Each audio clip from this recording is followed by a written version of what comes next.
أعوذ بالله السميع العليم من الشيطان اللعين الرجيم بسم الله الرحمن الرحيم الحمد لله رب العالمين وبه نستعين وخير ناصر ومعين ثم أفضل الصلاة وأتم السلام على خير خلق الله سيدنا محمد وعلى آل بيته الطيبين الطاهرين وأصحابه المنتجبين وبعد إخواتي في الدين أحييكم بتحيات الإسلام وهي قول السلام عليكم ورحمة الله وبركاته. Louange à Allah, paix et bénédiction sur le noble prophète ainsi qu'à sa famille purifiée et ses compagnons les plus sincères. Chers frères et sœurs en Dieu, Assalamu alaikum, paix sur vous. Inch'Allah, nous allons clôturer notre chapitre qu'on avait entrepris depuis des jours. Nous allons, Inch'Allah, faire un bref résumé sur le cours de la fois passée.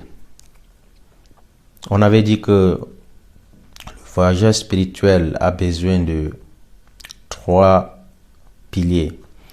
Ça, c'est après avoir acquéri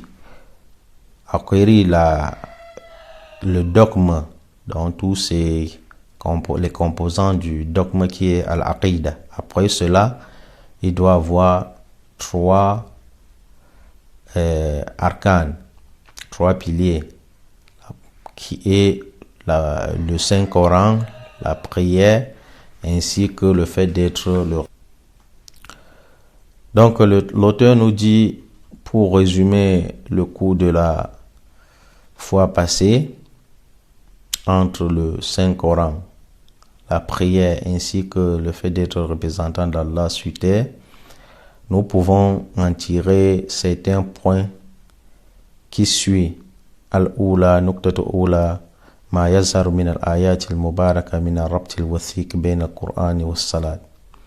C'est qu'on peut en tirer des nobles versets coraniques où Allah subhanahu wa ta'ala dit Inna salata tanha anil fahsha'i wal munkar, que ici on peut en tirer des leçons.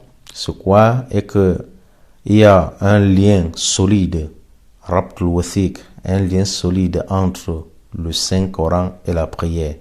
C'est très important. Entre la prière et le Saint-Coran, il y a un lien très très très solide. Deuxième point, التأكيد على كون القرآن هو كتاب أول للدستور السالك إلى الله تعالى.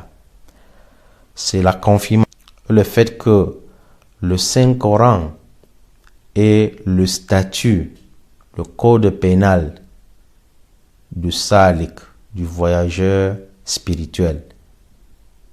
Donc, celui qui veut entreprendre ce voyage vers Allah, il doit se cramponner sur le Saint-Coran et nul d'autre livre à part le Saint-Coran. Et nul autre livre à part le Saint-Coran. Tu ne pourras atteindre le bout du tunnel. الثالث, troisième point, التأكيد على أن الصلاة هي العمل الأول والأساس لتهذيب النفس. Troisième point, c'est la confirmation que la prière est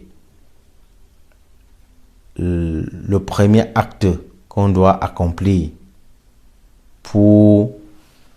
et c'est aussi la base même de tahdhibun nafs, c'est la base même de la purification de l'âme.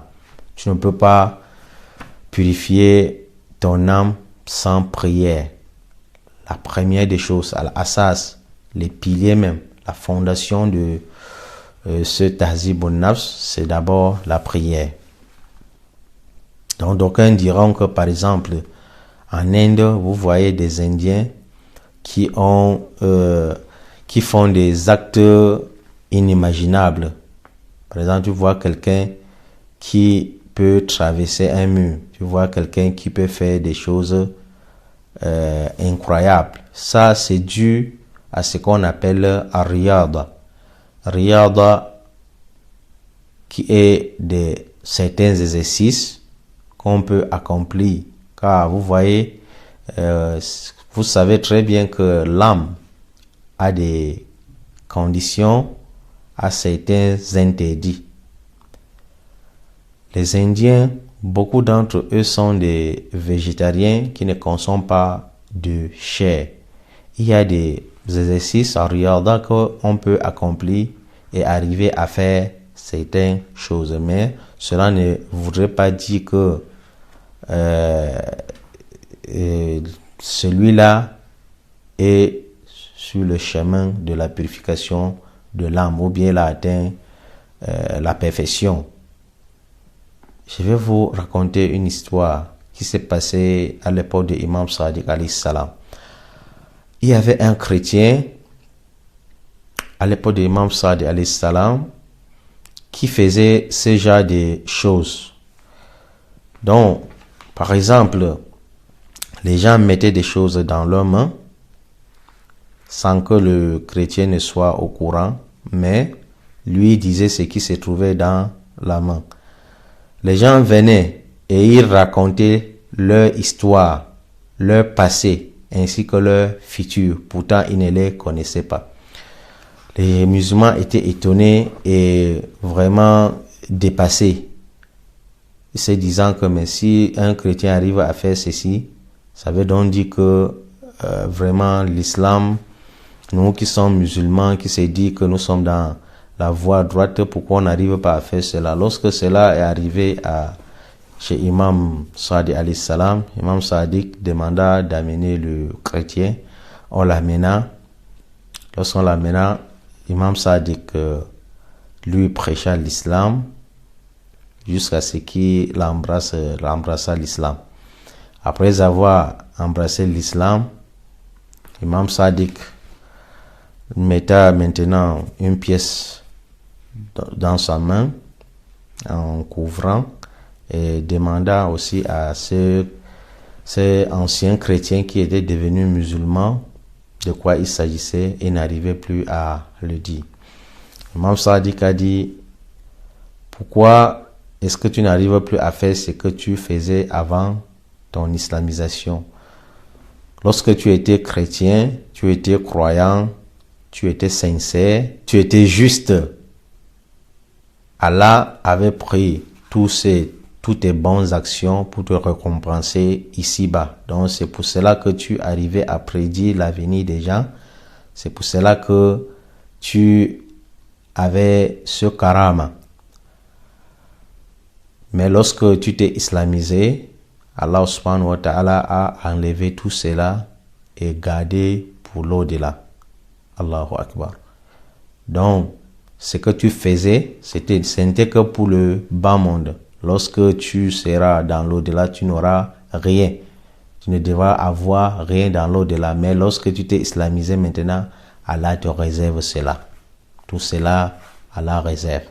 Donc ici, certains musulmans ne doivent pas avoir d'inquiétude, qui n'arrivent pas peut-être à faire des invocations et Allah exaucera. Car Allah, dans un hadith, a déjà dit, un hadith des imams, il est venu dans cet hadith en disant que aucun esclave d'Allah, aucun adorateur d'Allah ne soulève la main sans que Allah ne répond. Si Allah ne te donne pas ce que tu veux, c'est que peut-être Allah a réservé pour autre chose.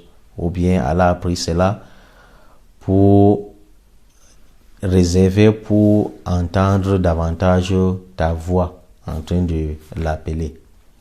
Et par la suite pour te récompenser par la suite. Ce n'est pas que dès que tu lèves ta main, immédiatement, Allah répond immédiatement.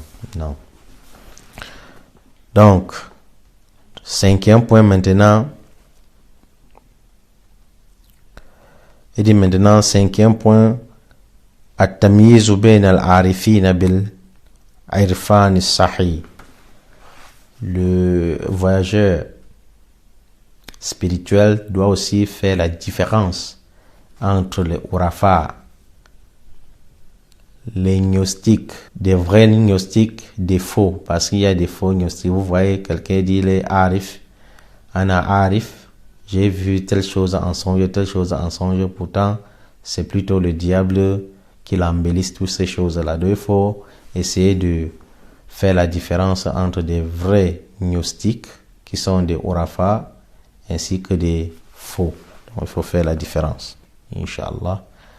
Sur ce, je vous laisse pour méditer sur ces paroles des imams ainsi que de l'auteur du livre. Barakallahu fikum. Wassalamu alaikum wa rahmatullahi wa barakatuh.